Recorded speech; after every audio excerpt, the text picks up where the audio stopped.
Hi guys. आज हम बात करने वाले हैं क्रेस्ट वेंचर्स कंपनी के बारे में। और बेसिकली ये कंपनी एक आप कह सकते हो BFSI डोमेन से बिलोंग करती है। और इसके बारे में हम डिटेल में फंडामेंटल एनालिसिस करेंगे।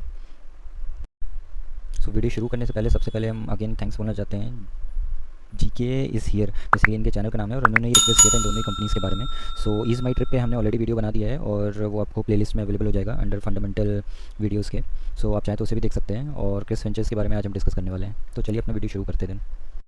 सबसे पहले हम शुरू करते हैं कि कंपनी करती क्या है। जैसा कि आपको यहाँ पे देखने को मिलेगा, कंपनी ने मेंशन किया हुआ है कि मतलब ये standards through out the market best practices को यूज़ करते हैं, और उसको यूज़ करके ये जो कैपिटल होता है, जो भी फंड्स होते हैं और रिसोर्सेज जो होते हैं, उसको बहुत ही अच्छे तरीके से मैनेज करते हैं across different asset classes. Different asset classes mention करा है, दैट मीन्स इक्विटी में, बॉन्ड्स में, म्यूचुअल फंड्स में, सब में ये इन्वेस्टमेंट करते हैं।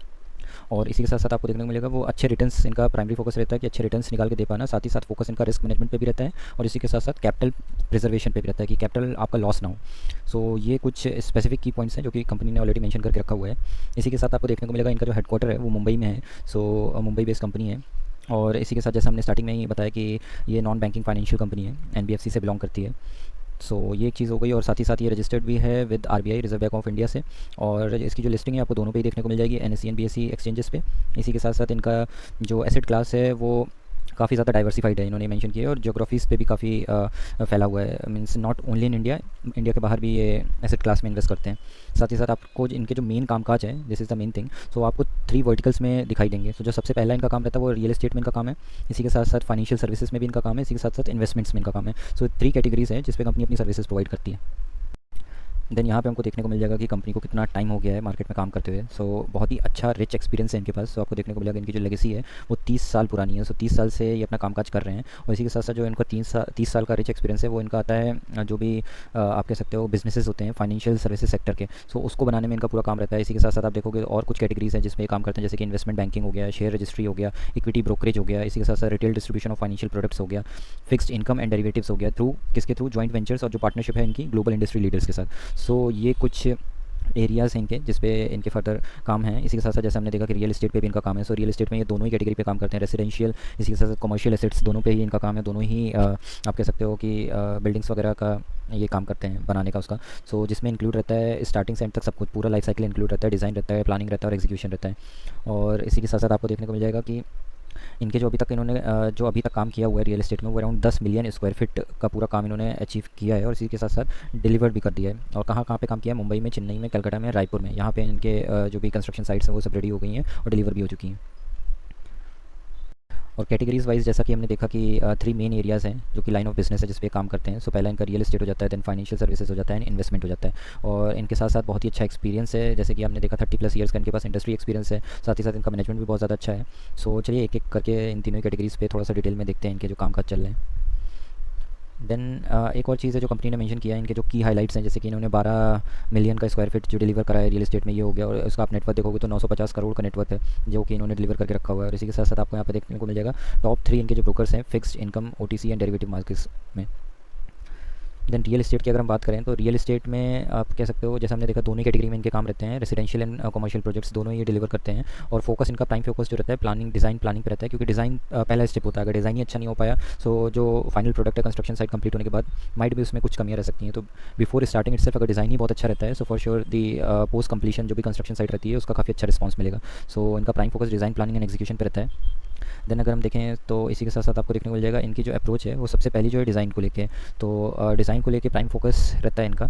और इसी के साथ साथ आपको देखने को मिलेगा डिज़ाइन के बाद जो प्लानिंग रहती है प्लान के अकॉर्डिंग की कब कंप्लीट होनी है कंस्ट्रक्शन साइट वगैरह। और एक पूरा आप कह सकते हो कि उसको छोटे छोटे पार्ट्स में डिवाइड कर लिया जाता है कि एक पोर्शन कंप्लीट होगा, देन दूसरा सेक्शन होगा। इस हिसाब से पूरा ये प्लान करते हैं। प्लान करने के बाद जो इनका फाइनल एग्जीक्यूशन रहता है वो एग्जीक्यूट करते हैं। एंड जो फाइनल प्रोडक्ट रहता है बिल्डिंग वगैरह वो फिर डिलीवर करते हैं अपने कस्टमर्स को।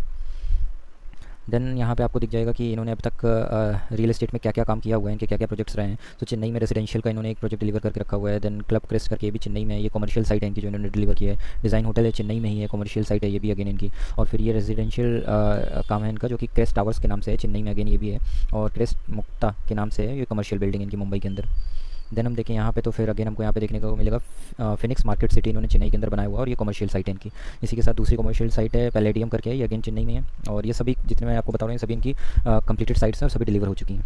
देन यहाँ पे आपको देखने को मिलेगा कि क्रेस्ट लिंक करके मुंबई में, और ये कमर्शियल रेजिडेंशियल दोनों ही हैं। सो ये जो है ये अभी इनका इस पे काम चल रहा है, सो ये डेवलपिंग है करेंटली। इसी के साथ आपको देखने को मिलेगा क्रेस्ट पार्किंग करके है, ये भी रेजिडेंशियल है, ये डिलीवर कर चुके हैं। और क्रेस्ट ग्रीन्स करके रायपुर में, ये भी रेजिडेंशियल है, ये डिलीवर कर चुके हैं। देन अगर हम इनकी फाइनेंशियल सर्विसेज देखें, सो जो इनका सेकंड स्ट्रीम ऑफ बिज़नेस है, सो इसमें ये क्या करते हैं कि इसमें ये बिज़नेस बनाते हैं और उन बिज़नेसेस को बिल्ड करते हैं जो कि वैल्यू क्रिएट करता है, या फिर आप कह सकते हो स्ट्रीम ऑफ डिविडेंड्स क्रिएट करता है। जैसे कि आजकल हम लोग ने नाम सुना होगा रीट्स का। सो ये भी एक फैक्टर है जो कि आप लोगों को आइडिया होगा कि जो रियल एस्टेट्स रहते हैं उसमें भी आप सॉर्ट ऑफ जैसे हम शेयर्स खरीदते हैं, वैसे ही रीट्स में हम जो साइट्स रहती हैं उसका एक पोर्शन खरीदते हैं। सो उसके थ्रू वो जो डिविडेंड स्ट्रीम्स एंड ऑल है वो भी ये प्रोवाइड करते हैं। सो ये इनका फाइनेंशियल सर्विसेज के थ्रू एक काम हो जाता है। देन पहला हो गया इनका depth market broking. So basically इसके अंदर कंपनी का जो काम रहता है, सो इसमें आपको देखने को मिलेगा कि ये इंटरमीडियरी सर्विसेज प्रोवाइड करते हैं। और ये जो सर्विसेज प्रोवाइड करते हैं ये बेसिकली, मैं थोड़ा सा इसको जूम आउट करता हूँ, या अभी बेटर है थोड़ा। सो इसमें आपको देखने को मिलेगा कि गवर्नमेंट सिक्योरिटीज़ एंड मार्केट्स में ये अपनी इंटरमीडिएरी सर्विसेज प्रोवाइड करते हैं, और साथ ही साथ कॉर्पोरेट बॉन्ड्स मार्केट में भी अपना काम करते हैं। इसमें इनको टोटल 20+ ईयर्स का रिच एक्सपीरियंस है। और जो कस्टमर्स को ये अपनी सर्विसेज प्रोवाइड करते हैं उसमें आपको देखने को मिलेगा ये थ्रू आउट वर्ल्ड्स के लार्जेस्ट बैंक्स हैं, उसमें साथ ही साथ इसमें म्यूचुअल फंड्स में कस्टमर को अपनी सर्विस प्रोवाइड करते हैं। उसके साथ फाइनेंशियल इंस्टीट्यूशंस को भी अपनी सर्विस प्रोवाइड करते हैं, corporate treasuries provided funds, then investment banks हो गया, और लार्ज फैमिली ऑफिसेज हो गए, फॉरेन पोर्टफोलियो इन्वेस्टर्स हो गया। सो ये वैरायटी ऑफ सर्विसेज है जो कि अपने कस्टमर्स को प्रोवाइड करते हैं। देन इसके साथ हमें देखने को मिलता है कि ये जो फॉरेन पोर्टफोलियो रहता है इन्वेस्टर्स के, जो फॉरेन कंट्री के इन्वेस्टर्स होते हैं उनका जो पोर्टफोलियो होता है उसको आप कह सकते हो एक तरीके से उसमें ये government securities and corporate bonds ये दोनों ही फीचर्स प्रोवाइड करते हैं उनको। देन इसके बाद हम देखें कि इनका जो इंटीग्रेटेड डेरिवेटिव डेस्क रहता है, सो ये इनका खुद का एक इन्होंने अपना डेस्क बनाया हुआ है, और इस पे जो फीचर्स ये प्रोवाइड करते हैं वो सब कुछ intermediates on interest rate swaps रहता है एंड करेंसी ऑप्शंस रहता है। सो बेसिकली ये सर्विसेज भी इनसे ली जा सकती है। और इसी के साथ आपको देखने को मिलेगा ये वाला पॉइंट कि कंपनी के पास अप्रूव्ड फॉरेन एक्सचेंज ब्रोकर है। इनके पास ऑलरेडी अप्रूवल है फॉरेन एक्सचेंज ब्रोकर का, जो कि इनके पास 20 साल से ज़्यादा टाइम के लिए है। ऑलरेडी इनके पास 20 साल का रिच एक्सपीरियंस है इस स्पेसिफिक एरिया में, और जिसके थ्रू ये inter bank foreign exchange market को अपनी सर्विसेज प्रोवाइड करते हैं। देन इसी के साथ ये म्यूचुअल फंड डिस्ट्रीब्यूशन भी प्रोवाइड करते हैं सर्विसेज। सो इसमें इनका क्या काम रहता है, तो इसमें इन्होंने बताया कि ये लीडिंग फंड्स मोबिलाइजर हैं, मतलब जो कि लीड कर रहे हैं पूरे थ्रू आउट द मार्केट में। और ये जो अपनी सर्विसेज है वो लार्ज म्यूचुअल फंड को प्रोवाइड करते हैं। सो म्यूचुअल फंड का जो बिज़नेस था वो 2001 से शुरू हो गया था इनका। और इसी के साथ साथ आपको देखने को मिलेगा इनके जो क्लाइंट्स या कस्टमर्स हैं, तो ये सर्व किसको करते हैं, इंस्टीट्यूशन को करते हैं, जो कि लार्ज इंस्टीट्यूशन इन्वेस्टर्स होते हैं उनको करते हैं। देन कॉर्पोरेट क्लाइंट्स को करते हैं। इसी के साथ साथ आपको देखने को मिलेगा कि इनकी जो भी इनके आप कह सकते हो इंडिविजुअल्स हैं जिनकी नेटवर्थ बहुत हाई होती है, उनको ये सर्विसेज अपनी प्रोवाइड करते हैं। और and skilled AMFI certified sales team, और इनके पास जो टीम है वो सारी की सारी सर्टिफाइड है AMFI पे। सो मतलब टीम्स भी काफ़ी इनकी रिलायबल है और रिच एक्सपीरियंस होल्ड करती है। और थर्ड पार्टी प्रोडक्ट्स को भी ये डिस्ट्रीब्यूट करते हैं अपनी सर्विसेज, जैसे कि PMS हो गया, देन AIF हो गया, और उसी के साथ फिक्स डिपॉजिट हो गया, कॉर्पोरेट बॉन्ड्स हो गया, एंड IPOs हो गया। देन इनकी जो नेक्स्ट कैटेगरी है इसमें आपको देखने को मिलेगा कि special situations and credit. So specifically आप कह सकते हो कि सिचुएशन वाइज मतलब ये अपना एक फ़ंड किसी कंपनी में इन्वेस्ट करते हैं। सो इसमें आपको देखने को मिलेगा कि इन्होंने मेंशन भी कर रखा है कि एक्टिवली पार्टिसिपेट करते हैं, और ये अपॉर्चुनिटिस्टिक स्पेशल सिचुएशंस जो होती हैं, जो भी गुड अपॉर्चुनिटी होती है बेसिकली, सो उसमें ये क्या करते हैं कि कंपनी को प्रोवाइड करते हैं डेप्थ्स, जो कि आप कह सकते हो फंड्स प्रोवाइड करते हैं। उसी के साथ इक्विटी सॉल्यूशंस भी उनको देते हैं, जिससे कि वो अपनी डेप्थ कैपेसिटी उसको अनलॉक कर सकें और ग्रोथ इनिशिएटिव्स ले सकें। सो इसमें विन विन सिचुएशन होता है दोनों ही पार्टी के लिए। और इसी के साथ आपको देखने को मिलेगा कि ये जो इन्वेस्ट करते हैं अपना कैपिटल वैरायटी ऑफ स्ट्रक्चर्स पे करते हैं, साथ ही साथ depending on the needs of a company और particular transaction. So based on the opportunity ये अपने फंड्स को कंपनी में इन्वेस्ट करते हैं जिसमें ग्रोथ पोटेंशियल रहता है। तो जब कंपनी ग्रो होती है, क्योंकि उनको फंड्स की ज़रूरत होती है, जब वो ग्रो होती है तो इनका भी फ़ायदा होता है। सो दोनों ही पार्टीज़ को इसमें आप कह सकते हो विन विन सिचुएशन रहती है। सो इनकी जो खुद की कंपनीज़ हैं, या फिर आप सब्सिडरीज बोल सकते हो, जिसमें डिवाइडेड है। सो पहली इनकी कंपनी है क्रेस्ट फिनसर्व लिमिटेड करके, और ये जो कंपनी है इसको टूलेट प्रेबॉन इंडिया की कंपनी है। सो टूलेट प्रेबॉन इंडिया लिमिटेड इस नाम से भी जाना जाता है। और इसका जो मेन प्राइमरी आप कह सकते हो बिजनेस रहता है, सो ये इंटर डीलर ब्रोकर के तरह काम करती है कंपनी। और बेसिकली इनका जो एरिया रहता है वो होलसेल डेप्थ मार्केट्स का रहता है, फॉरेन एक्सचेंज मार्केट्स का रहता है, इंटरेस्ट रेट स्वैप्स रहता है, करेंसी ऑप्शंस रहता है।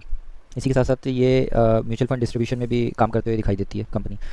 देन हम देखें यहाँ पे आपको देखने को मिलेगा कि ये जो बेसिकली कंपनी है दिस क्रेस्ट फिनसर्व लिमिटेड, जिसका इस नाम से भी ये जानी जाती है, ये जॉइंट वेंचर है between Crest Ventures Limited and Prebon Holdings BV of Netherlands company का।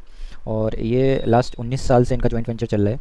और इसी के साथ साथ डोमिनेट आप कह सकते हो जो ज़्यादा शेयर ओन करती है इस टाइम करंटली आप देखोगे तो 99.99% का कंपनी शेयर ओन करती है इसका। और ये कब से है, 25 जुलाई 2018 से। देन इनकी जो दूसरी कंपनी रहती है उसका नाम है Crest Capital and Investment Private Limited, और ये कंपनी है आरबीआई से रजिस्टर्ड, जो कि एनबीएफसी कंपनी है, और इसका जन्म हुआ था 16 सितंबर 2016 को। और ये होली ओन सब्सिडरी है किसकी, क्रिस्ट वेंचर्स लिमिटेड की, जो इनकी मेन पेरेंट कंपनी है। और इसके साथ आप देखोगे तो इनका जो एरिया ऑफ सर्विसेज है वो फाइनेंशियल सर्विसेज प्रोवाइड करते हैं ये, जो कि आप कह सकते हो जो कि फिक्स्ड इनकम सिक्योरिटीज़ मार्केट के लिए रहता है, और स्पेशलिटीज़ रहती है इनकी ज़्यादातर प्रोविडेंट फंड्स एंड पेंशन्स में, जो provident fund and pension funds होते हैं उसमें ये कंपनी काम करती है। देन जो थर्ड कैटेगरी आती है अपनी, वो इन्वेस्टमेंट्स कैटेगरी इनकी रहती है। सो इसमें जैसे हमने देखा कि ये इन्वेस्ट करते हैं उन कंपनीज़ में जिसमें इनको ग्रोथ पोटेंशियल्स दिखती है। So this is a very important line. So इनको जिस कंपनी में ग्रोथ पोटेंशियल दिखती है कि वो इन फ्यूचर ग्रो हो सकती है, तो ये पैसा अपना उसी कंपनी में लगाते हैं। सो it's a win win situation for both the company से, ये इन्वेस्ट करते हैं ताकि इनका प्रॉफिट हो सके, और जिस कंपनी में इन्वेस्ट करते हैं उसकी जब आप कह सकते हो ग्रोथ अनलॉकिंग होती है तो उसके साथ साथ वो कंपनी ग्रो करती है। सो उसका तो प्रॉफिट होता ही है, इनडायरेक्टली इनका भी प्रॉफिट होता है because they have invested in that companies. So ये कैटेगरी हो गई इनकी। सो जैसा कि हमने देखा कि मतलब ऑलरेडी ये अपना रिसर्च करके कंपनीज़ में इन्वेस्ट करते हैं। सो जो मेन इनका प्राइमरी फोकस रहता है इन्वेस्टिंग का कंपनीज़ को लेके, सो ये सबसे पहले देखते हैं कि जो पैशनेट फाउंडर्स हैं थ्रू आउट दी वर्ल्ड, अगर उस कंपनी के फाउंडर्स बहुत पैशनेट है और वर्ल्ड क्लास की टीम है उनके पास जो कि इंटरेस्टिंग प्रॉब्लम को सॉल्व कर सकती है, और रियल वर्ल्ड प्रॉब्लम्स जो रहती हैं चैलेंजिंग, उन पर अपने सॉल्यूशंस प्रोवाइड कर सकती हैं। सो ये अपने पैसे उसमें इन्वेस्ट करते हैं, और इस एरिया में इनको अराउंड 25 ईयर्स का एक्सपीरियंस ऑलरेडी है। सो ये काफ़ी रिच एक्सपीरियंस है जो कि इस कंपनी के पास है। देन इनकी जो अप्रोच है वो कंपनी ने यहाँ पे बता के रखी है। सो जैसा कि हमने देखा कि ये दोनों ही एरियाज़ में अपने काम करती है, प्राइवेट एंड पब्लिक। तो प्राइवेट में अगेन वही सब चीज़ें देखती हैं कि वैल्यू ड्रिवन जो इन्वेस्टमेंट इनको नज़र आता है उसमें ये अपने पैसे इन्वेस्ट करती हैं, और जब वो कंपनी ग्रो होती है तो इंडायरेक्टली इनको भी फ़ायदा होता है। और पब्लिक एरियाज़ में जो भी पब्लिक मार्केट अपॉर्चुनिटीज़ रहती है, यूनिक अपॉर्चुनिटीज़ जो कि कंपनीज़ की रहती है, सो जिसमें कि बिज़नेस के फंडामेंटल्स बहुत अच्छे होते हैं, और इसी के साथ साथ आप देख सकते हो जो उनके प्रोसेसेस होते हैं, या फिर आप जो आप कह सकते हो उनकी नॉलेज होती है वो अच्छी होती है। सो उसमें ये इन्वेस्टमेंट करते हैं। ये दो की एरियाज़ हैं इनके। देन इनके कुछ पोर्टफोलियोज़ हैं जिसमें इनके इन्वेस्टमेंट्स ऑलरेडी हैं या फिर इन्होंने करे हैं। तो जैसे आपको यहाँ पे देखने को मिल जाएगा, टू ब्रदर्स में कर रखा है इन्होंने, वेस्कॉन इंजीनियर्स लिमिटेड है, then Main Green Private Limited है, सीएमएस आईटी सर्विसेज है, और टैमरेंट ग्लोबल प्राइवेट सर्विसेज है। इसी के साथ साथ फॉर्च्यून फाइनेंशियल सर्विसेज है, साई कंसल्टिंग इंजीनियरिंग से, फिनिक्स मिल्स लिमिटेड है।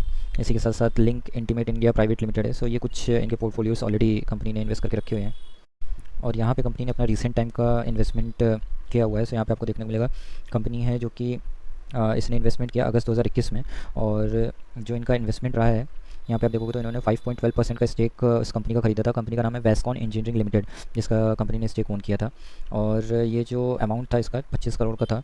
और ये जो कंपनी का जिसका स्टेक ओन किया था वेस्कॉन इंजीनियरिंग, सो ये कंपनी के पास 30 ईयर्स का रिच एक्सपीरियंस है, और ये again same conceiving developing construction, so real estate से ये कंपनी बिलोंग करती है, जिसमें इन्होंने लॉन्ग टाइम इन्वेस्टमेंट करके रखा है। देन यहाँ पे कुछ टोटल सब्सिडरीज़ वगैरह की इन्फॉर्मेशन कंपनी ने दे रखी है। सो कंपनी के पास अभी के टाइम में 5 होली ओन सब्सिडरीज़ हैं जिसको ये पूरी तरीके से ओन करते हैं, 5 ऐसी सब्सिडरीज़ हैं इनके पास, और 7 एसोसिएट कंपनीज़ हैं। साथ ही साथ एक जॉइंट वेंचर कंपनी है जिसका नाम है ट्रिनिटी वेंचर्स, जो हमने पिछले स्लाइड्स में देखे थे। और यहाँ पे आपको देखने को मिलेगा कि कंपनी की होली ओन सब्सिडरी है जिसमें 50% से ज़्यादा के स्टेक है, वो उसका नाम है classic mall development company limited. यहाँ पे आपको देखने को मिल जाएगा, और ये सबसे ज़्यादा कमाई करके देती है, सबसे ज़्यादा इसका टर्नओवर रहता है जितनी भी इनके पास सब्सिडरीज़ हैं अभी की डेट में। देन क्विकली एक बार हम फाइनेंशियल्स पे भी नज़र डालते हैं इस कंपनी के। सो मार्केट कैप बहुत ही छोटा है, so it's a very very risky company. आप इसको माइक्रो कैप कंपनी भी बोल सकते हो। 638 करोड़ का ओनली इसका मार्केट कैप है। देन इसका स्टॉक पी है, ये तो बहुत ही लो लेवल पे दिख रहा है हमें। देन ROCE एंड ROE दोनों ही इसका बहुत ही अच्छा है, आपको देखने को मिलेगा दोनों ही 50+ है। देन डेब्ट टू इक्विटी रेशियो 0.18 है, सो ऑलमोस्ट ना के बराबर है। It's a debt free company जो कि हम कह सकते हैं। इसके ऊपर कर्जा 173 करोड़ का ओनली में दिखता है, और जो इसकी करंट प्राइस चल रहा है, और इसका जो ऑल टाइम हाई रहा है 258 का ऑल टाइम हाई है, 224 के आसपास इसका करंट प्राइस चल रहा है। सो ऑलमोस्ट अपने ऑल टाइम हाई के आसपास ही काम कर रहा है। देन फेस वैल्यू हम देखें तो 10 का में दिखता है, सो इन फ्यूचर माइट भी स्प्लिट के चांसेस हो सकते हैं, but that's a long story.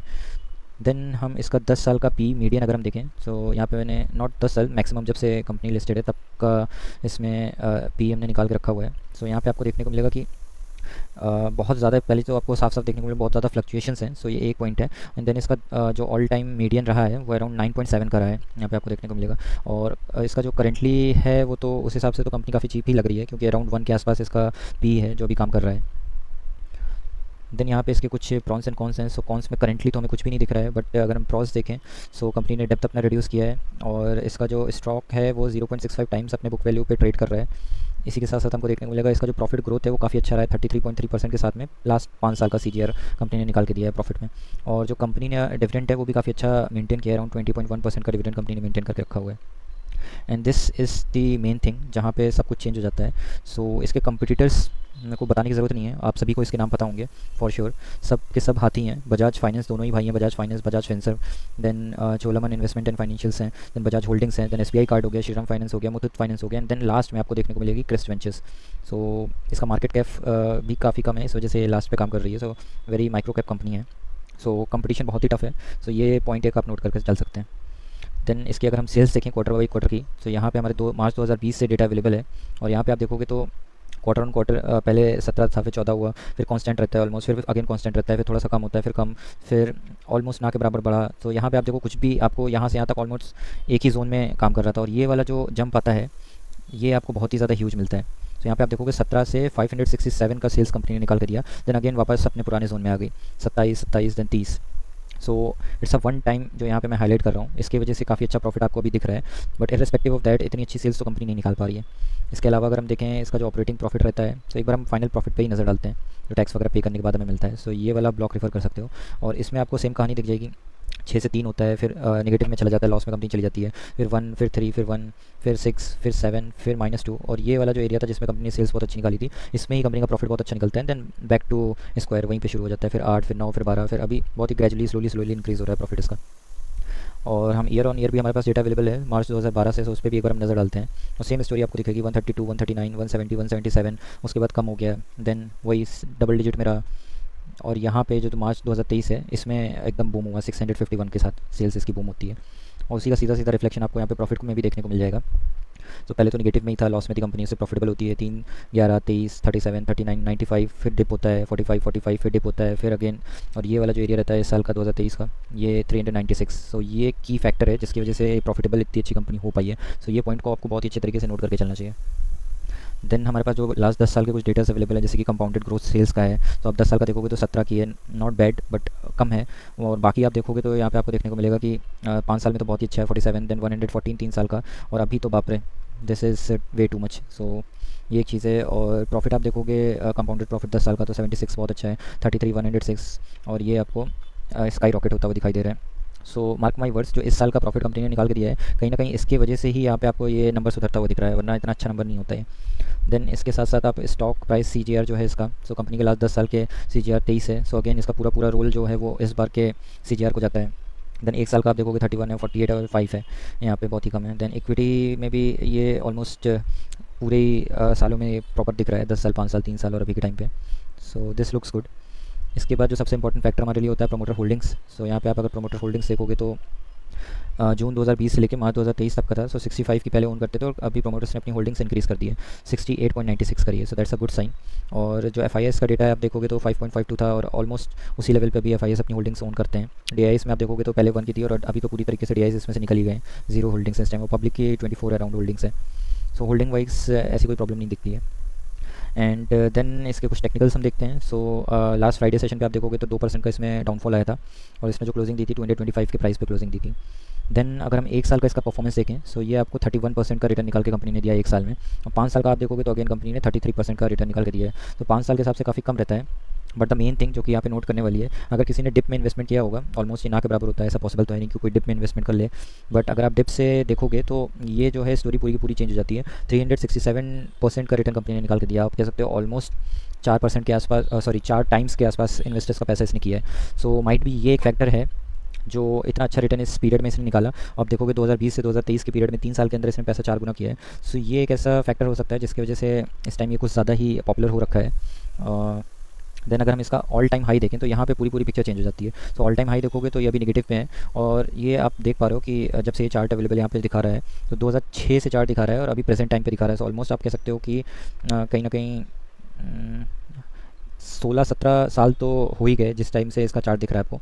So around 16-17 साल में आपको ना के बराबर रिटर्न निकाल के दिया कंपनी ने. यहाँ पे एक पीक आया हुआ था, फिर डाउनफॉल आया और ये पूरा टाइम कंपनी उसी जोन में रहती है. देन अगेन यहाँ पे थोड़ा सा पीक आता है, उसी के साथ वापस से कंपनी डाउनफॉल हो जाती है और अभी वापस अपने पुराने लेवल पे ही नहीं कंपनी आ पाई है, जो कि आप कह सकते हो 2018 का रहा था. सो ये एक फैक्टर बहुत ही इंपॉर्टेंट हो जाता है जिसके बेसिस पे आप कंक्लूड कर सकते हो कि इसमें आपको जाना चाहिए कि नहीं जाना चाहिए. बट उससे पहले एक बार हम इसके टेक्निकल्स यहाँ पे देखते हैं. सो यहाँ पे आपको क्लियरली दिख जाएगा, जैसे हमने देखा ये एक बॉक्स में काम कर रहा है वापस से मैं बनाता हूँ। सो ये वाला लाइन आप यहाँ पे देखोगे और यहाँ पे आप देखोगे तो क्लियरली आपको दिखेगा। तो सबसे बड़ा इसका जो रेसिस्टेंट है वो यहाँ पे आपको दिख जाएगा, जो कि 300 लेवल है। सो 300 लेवल इसके लिए बहुत ही अच्छा रेसिस्टेंस है, जिसको तोड़ पाना कंपनी के लिए बहुत क्रूशियल रहता है। देन आप यहाँ पे जो सपोर्ट देखोगे, सपोर्ट आपको दिख जाएगा अराउंड, आप कह सकते हो 80 और 90 के आसपास का सपोर्ट है, जो कि कंपनी ने ऑलरेडी कई बार टेस्ट किया था। और इस टाइम पे जो स्टॉक आपका काम कर रहा है वो यहाँ पे कर रहा है। सो सीधा सीधा आप यहाँ पे देख पा रहे हो कि ये जो शॉर्ट टर्म आप कह सकते हो एक तरीके से सपोर्ट के तौर पे काम कर रहा है। 220 के हिसाब से इसका शॉर्ट टर्म का सपोर्ट है। सो अगर ये इसको रिस्पेक्ट देता है तो ये वापस ऊपर जाने की कोशिश करेगा, और जो इसका एक क्रिशियल रेजिस्टेंस है 300 का, उसको ये वापस से टेस्ट करने की कोशिश करेगा। सो अभी के टाइम पे मतलब हमने सब कुछ कवर कर लिया है। सो जस्ट एक कंक्लूजन के तौर पे एक जो पॉइंट मेरे दिमाग में आ रहा है कि अभी अगर किसी को इन्वेस्टमेंट करना है सो उसको अभी वेट करना चाहिए, क्योंकि ये बहुत ही क्रूशियल सपोर्ट पे है। आइदर या तो इसको ये ब्रेक कर सकता है, अगर ये ब्रेक कर देगा तो ये वापस आपको इस लेवल पे आते हुए मिलेगा जिस पे इसने ऑलरेडी रिटेस्ट किया था। सो अराउंड आप कह सकते हो माइट बी अराउंड 150 के आसपास का सपोर्ट इसका रहेगा, जो कि राउंड फिगर हम लेके चलते हैं। सो उस लेवल पे आपको वापस मिलता है, देन इसमें एक बाई करने की गुड अपॉर्चुनिटी रहेगी। But this time the best thing is to wait, क्योंकि अगर इसको सपोर्ट को अपने रिस्पेक्ट देगा तो वापस से अपने 300 लेवल पे जाता हुआ दिखाई देगा। और अगर इस 300 लेवल के रेजिस्टेंस को इसने ब्रेक किया देन इसमें क्लियर इंडिकेशन मिल जाएगा कि फिर हम बाई कर सकते हैं। सो ये कंक्लूजन था जस्ट एक आप कह सकते हो प्राइस फैक्टर पे। बट हम पूरा वीडियो अगर कंक्लूड करें, और मेरा ये पर्सनल ओपिनियन है, so please it's a disclaimer कि just don't go whatever I am telling you. ये मेरा पर्सनल ओपिनियन है, आपको इसके बारे में खुद से स्टडी करनी है, आपको खुद से और पढ़ना है, खुद से और जानना है इस कंपनी के बारे में। और अगर आपका कन्विक्शन बैठता है, अगर आपको कॉन्फिडेंस आता है, then you can put your money, क्योंकि आपका पैसा है, आपका लॉस होगा आपका होगा, आपका प्रॉफिट होगा आपका प्रॉफिट होगा। So just I am providing you datas and I am providing you my perspective. उसके साथ आपको अपनी तरफ से भी जानने की पूरी कोशिश करनी है। सो मेरे हिसाब से अगर मैं यहाँ पे कंक्लूड करूँ, so first of all fundamental wise में ऐसी कोई प्रॉब्लम नहीं दिखती, फंडामेंटल कंपनी इज़ गुड, साथ ही साथ इसका जो प्रोमोटर होल्डिंग्स है वो भी काफ़ी डिसेंट है। सो ये दोनों चीज़ें काफ़ी अच्छी हैं। बट कंसिस्टेंसी की सीधी सीधी हमें इसमें कमी दिखती है। So it's not a consistent company, so जिसमें कंटिन्यूसली सेल्स इंक्रीज़ होती जा रही है और प्रॉफिट इंक्रीज़ होता जा रहा है। सो ये लैकिंग फैक्टर है, इसमें कंसिस्टेंसी की कमी है। देन इसके अलावा it's a micro cap company, so it's a very very very risky company. This is again a second point जिसको आपको ध्यान में लेके चलना चाहिए। एंड इसके अलावा अगर मैं कंक्लूड करूँ, सो थ्रू आउट द जो हमने सेल्स एंड प्रॉफिट देखा वो वंस इन अ वाइल 2023 में इनका सेल्स और प्रॉफिट इतना ज़्यादा हुआ था, जिसकी वजह से इतना ज़्यादा रिटर्न कंपनी ने निकाल के दिया है। But respective of its journey आप देखोगे तो कंसिस्टेंसी की कमी दिखती है सीधा सीधा आपको। सो उतनी अच्छी company to be really honest मुझे नहीं लगी, क्योंकि इससे बहुत अच्छी कंपनीज मार्केट में ऑलरेडी अवेलेबल हैं। सो हमें इतना रिस्क लेके इस कंपनी में जाना ही क्यों है? अगर ये छोटी कंपनी होती है, आई एम नॉट सेइंग कि छोटी कंपनी है तो आपको जाना नहीं चाहिए, छोटी कंपनी है, बट अगर वो मार्केट की लीडर है और साथ ही साथ वो कंसिस्टेंसी है उसके प्रॉफिट में, उसके सेल्स में, देन आपको उसमें जाना चाहिए। बट इसमें दोनों ही चीज़ें लैकिंग है। सो मेरे हिसाब से तो मेरा पर्सनल ओपिनियन है, मेरे पर्सनल ओपिनियन के हिसाब से तो इसमें क्लियर नो है मेरे साइड से, not at all a very good company. Because इस NBFC सेक्टर में आपको बहुत अच्छी अच्छी कंसिस्टेंट कंपनी मिल जाएगी, जिसमें कि पहला नेम तो बजाज फाइनेंस का ही आता है। सो उसमें आप अपॉर्चुनिटी देख सकते हो। सो इसी के साथ हम अपना वीडियो यहीं पे क्लोज करते हैं, और आई होप सो आपको वीडियो पसंद आया होगा। सो इफ़ अगर आपको वीडियो पसंद आया so please make sure to subscribe to our channel, like to our videos. And इसी के साथ आपको किसी और वीडियोस पे, किसी और कंपनीज़ पे फंडामेंटल एनालिसिस का वीडियो चाहिए, then feel free to comment it down, और उसके अकॉर्डिंग हम अपने फर्दर वीडियोस लेके आएंगे। Till then thank you so much guys and have a great day. Bye bye.